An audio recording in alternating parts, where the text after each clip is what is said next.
Hello YouTube and welcome back to another Dare to Game video. Today we're playing Red Dead Online and we're going to be doing something, I guess, that a lot of people have requested, honestly. And we're going to be talking about the best way that I think Rockstar could implement the property ownership, like personal property ownership, whether that's houses or businesses. And so what we're going to be doing in this video is I'm going to give you basically my core idea for this update that I really think would work really well in the game as it is and would fit the character totally lore-wise and would add what a lot of people want, both more of a commercial property management and also personal homes. So basically, just on its surface level, I think it should be called something like the Legitimate Businessman update or something like that. And basically the idea should be you first have to buy a personal property, so a house in a state, and then after that, because you're an established taxpayer or whatever in the game, like I said, whatever lore-wise you have to do, then you'd be able to purchase a business, and it should be any of the existing businesses. And the way that I see this working is that the person that currently apparently owns the business, you know, the person that you at a gun shop that you buy guns from or at a stable that you buy horses from, they continue to manage it and you just own it. And it can have passive income generation. You can just earn a certain amount per day or whatever from that business. It wouldn't need to be huge or something, but just a passive thing. And you can do missions to upgrade it. Maybe for a stable, that could be things like acquiring new breeding stock horses, whether you just purchase them or you go and steal them or something. Or for guns, maybe it's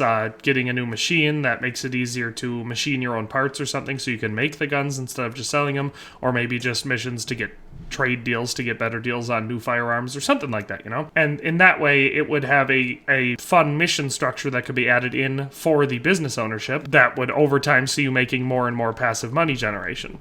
So I think that would be a really cool way to implement the business side of this update that I'm kind of just making up on the spot. As far as businesses, there's quite a few of them, honestly. So in every single state, you have all the core businesses. So let's just say, for instance, let's take Lemoyne here, because Lemoyne's a decently sized state that I think a lot of people spend a lot of time in. It's this bottom chunk here, basically just the Saint Denis and Rhodes area. But in that area, you've got businesses in Saint Denis, like the stable. Then I wouldn't say like a post office, that doesn't really make sense for business because that's government run. But the general store, you could run a butcher, gunsmith, a doctor's office, you could maybe own a saloon. I would say the fence and the trapper, not so much, because they don't, the fence is not a legitimate business, and the trapper is already a thing that's already just part of the Naturalist. Maybe the photography studio, barber shop, like I said, a saloon, a tailor. There's actually a lot of businesses. So in an area like this, and then of course you got over here in Rhodes, a butcher, gunsmith, general store.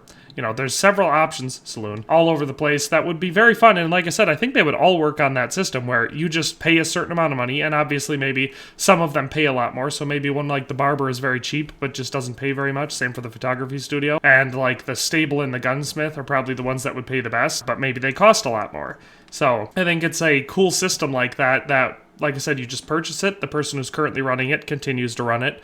You do missions. I wouldn't have it be like the trader where you have to do supply missions for them. I would just leave the passive money generation so that it basically never stops.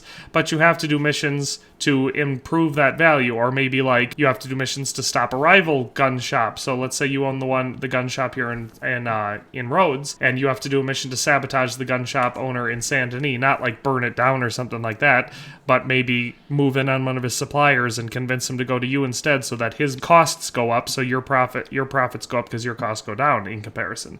You know, something like that, a legitimate business method, not just burning his wagons full of gun parts or something, because that's just more of the same. So like I said, that's how I see the business part of it going. And obviously, like I said, here in Lemoyne, that's quite a few businesses. If we go up into New Hanover, there's multiple stables. I guess this stable is technically in Lemoyne. You could have, over in Valentine, there's stable, butcher, general store, barber, doctor, saloons, 2 saloons actually, a gun shop. Same could be said for over in West Elizabeth and Strawberry. We've got multiple shops, including a stable and a general store. And then Blackwater, of course, has quite a few options, and Van Horn and Annisburg. So there's no shortage of legitimate businesses in the game. So that's like half of it. And for that, like I said, I would say that the prerequisite to being able to buy a business is you have to own a house in that state, kind of like, you know, running for office in the United States. You have to actually live in that district that you'd be trying to represent. And here for Lemoyne, obviously there's quite a few townhouse options just along this road here. that would go. I feel like these ones should be the most expensive, and so should the businesses in Saint Denis, because if we're just following the logic of businesses in big cities usually make more money because more people are there and everything, then I feel like the shops here should be the most expensive and the houses here should be the most expensive. The vast majority, I feel like this one that I'm looking at right here, I think this is the mayor's house, and then maybe the next one down is Guido Martelli's or something. So there's a few of these that actually have people that we know own them, but the vast majority of these houses are ones that you can't currently enter, and we don't know who owns them anyway. So it would be perfectly lore friendly to make any one of these go up on the market and be purchasable. And the same can be said for all the stores, because like I said, I don't think there's anything tying them to needing to be owned by specific NPCs. So that's half the mod. Half of the legitimate business mod is the town life aspect, where you'd have to buy a house in that town, and then you could purchase a business in that town, and you could do both upgrades to your house, stuff like that, so they could make money by having a bunch of gold bar upgrades, or even just cash or gold, so people can either grind for the money or they can spend money on the gold. It's a good business opportunity for Rockstar, and it would add to the content that a lot of people want in the game. Then there's another half to this update that I think goes along with it perfectly, would fit the same theme, have all the same mechanics, but it would satisfy the other group of people that wants property management. So then the other side would be the rural side. And so there are houses all over the place in towns, and there's tons of businesses. All that stuff that I said is accurate.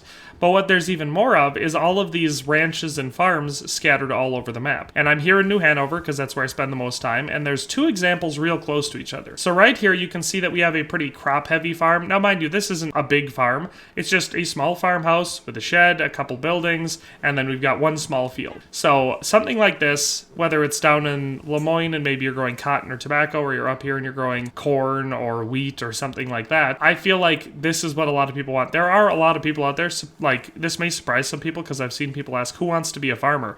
A lot of people would enjoy that in this game, and I think this is even easier than the first one I did, because you obviously just make the whole property purchasable. So you buy the place, and then maybe you can fix up the house and the same sort of stuff as if you bought a house in Valentine or in Rhodes or in Saint Denis or Blackwater or something. But here you just buy the entire farmstead, you get that chunk of land, then you can maybe choose what you're going to grow there, and this one could be more active because maybe you do have to do trade runs. Maybe it's cheaper to go get your seed from somewhere else, and maybe there's bad guys that want to stop you because there's a organized farming cartel that makes it harder to go get wheat seed from Blackwater than it is to get it from Valentine, even though it's much cheaper to get it from Blackwater. Just things like that. This one could be very active. Plus, you could, I don't know exactly how you'd want to do it with the profits on a farm like this. If you'd want to have it like once a week, you could harvest your vegetables or your crops or whatever, and then you actually do on a wagon take it somewhere to sell it.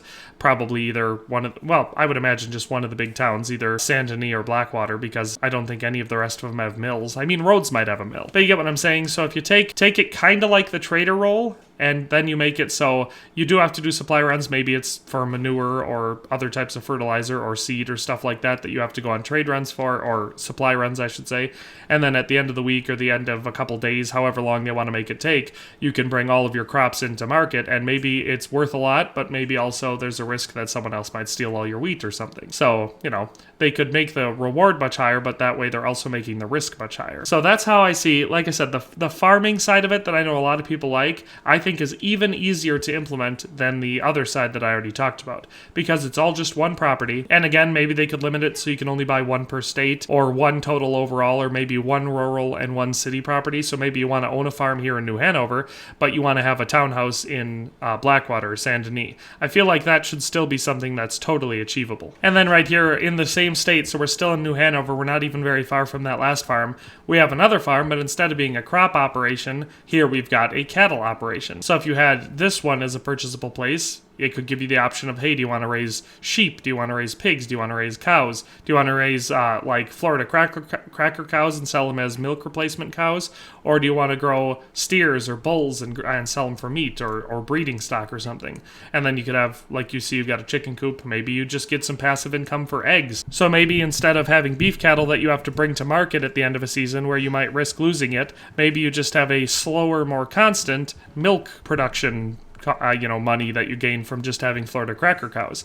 And the assumption is that they're being milked on a regular basis, and so you just get smaller money more regularly. And I think that that would add a lot of variety and the type of role-playing that a lot of people are looking for, while also adding the property management that basically everybody wants. And of course, like any other update with the game, this would also add potential to, you could make it a role if you want, or what I probably wouldn't make it a role because it's a lot of variables, but you could have specific clothing and stuff that would be purchasable if, like, once you've purchased a rural property, maybe some more farming style or more rustic gear becomes available, or if you purchase either a business in the city or a house in the city, maybe some more fancy clothing becomes available, or the option to add a pocket watch to your waistcoat, stuff like that. There's all sorts of opportunities for that, and of course new opportunities for weapons. I'd love to see some Remington revolvers added to the game, but I'd like to see that for any reason. I could see the price for a property, whether it's a farm like this or a townhouse in the city, being somewhere around maybe $10,000 or 100 gold bars, given they take about the same amount of time to grind out in the game anyway. And like I said, that's a way for Rockstar to produce revenue, because there's plenty of people out there like me who would be just buy it in cash, and then there's plenty of people out there who are maybe new to the game and want it, or just don't like grinding, so they're just going to pop in 20 or 30 bucks into the gold store and buy a house. A lot of people look down on that, but for open world, mostly free-to-play games like this, because after you've purchased it, I know it's not free-to-play because what does the online cost, like 15 bucks? So I know it's not free-to-play because you paid for it, but $15 for a AAA game is pretty dang cheap, and there's a lot of content in this game. So, despite what some people would say. But yeah, in summary, like I said, that's probably the update slash DLC or whatever you want to call it that I think most people agree is like the best potential thing that could be added to the game, and most people want. And that's the way that I see it working the best, because it's not just adding houses that you can own and then do what, but it also adds the business side of it to A, make more money, and B, give you more content to play in the game. So, like I said, that's the way that I see the Legitimate Businessman update working. If you like this video, definitely leave a like, maybe share it around, because really the only way something like this is ever going to be seen by anyone that might possibly have any input at Rockstar is if it gets enough attention. So definitely like the video, comment on it. Maybe if you think there's something that could work differently, or you disagree with me about the pricing or whatever, leave that down in the comments section below. If you've already liked and subscribed and commented and done all that stuff, you're doing a great job to support the channel. The only thing to do further is possibly to share the video. So with all that in mind, thanks a ton for watching, and have a nice day, and we'll see you next time. Thanks for watching another Dare to Game video. If you like this video, please leave a like and a comment. If you haven't already, be sure to subscribe to the channel. If you like my content and would like to support this channel, consider becoming a member today for as little as $1.99 a month. It makes a huge difference. But in any case, thanks for watching and have a nice day. I'll see you next time.